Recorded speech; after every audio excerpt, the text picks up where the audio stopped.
Another Tremors Tuesday, but this time we're going back in time with the Tremors prequel. Tremors 4. The Legend Begins is a 2004 direct-to-video prequel. It stars Michael Gross, Billy Drago, Sarah Botsford, and Brent Rome. Universal Pictures originally felt the franchise was done and wrapped up as a trilogy, but its continued success as a cult classic changed their mind. Creating a prequel was a good way to continue the franchise for one more movie. In 1889, the inhabitants of Rejection, Nevada are completely dependent on the income from a nearby silver mine. One day, water from a hot spring causes graboid eggs to hatch, resulting in the death of 17 miners. Hiram Gummer, great-grandfather of Burt Gummer and the mine's owner, arrives in town to assess the situation. Young graboids, dubbed Dirt Dragons, that can shoot out of the ground attack his camp one night. One of his companions kills one with a pickaxe, and the pair escapes while two others accompanying them are killed.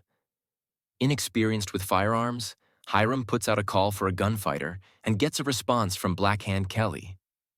Kelly tells Hiram about his attitude towards firearms and life in general. Hiram, Juan, and Kelly discover that a total of 4 graboids have hatched, including the one Juan killed earlier. After a confrontation with the graboids, Hiram decides to abandon Rejection and tries to convince the townsfolk to do the same, but they refuse to leave their homes. While in Carson City, Hiram learns of a telegram revealing that the graboids have made it through the pass and are headed for the town. Changing his mind, he buys weapons with the last of his valuable belongings and heads back to Rejection to lead a last stand against the graboids. Hiram is definitely the comic relief in this movie.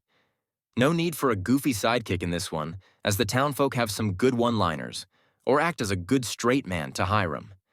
He is just so privileged, narcissistic, and out of place, you can't help but laugh.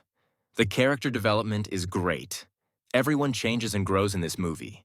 Hiram and the town's residents butt heads at the beginning, but by the end, they're a family fighting for their town.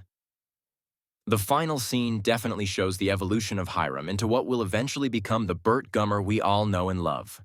Someone who loves guns. Not much to dislike about this movie, other than there is less action compared to the first 3 movies.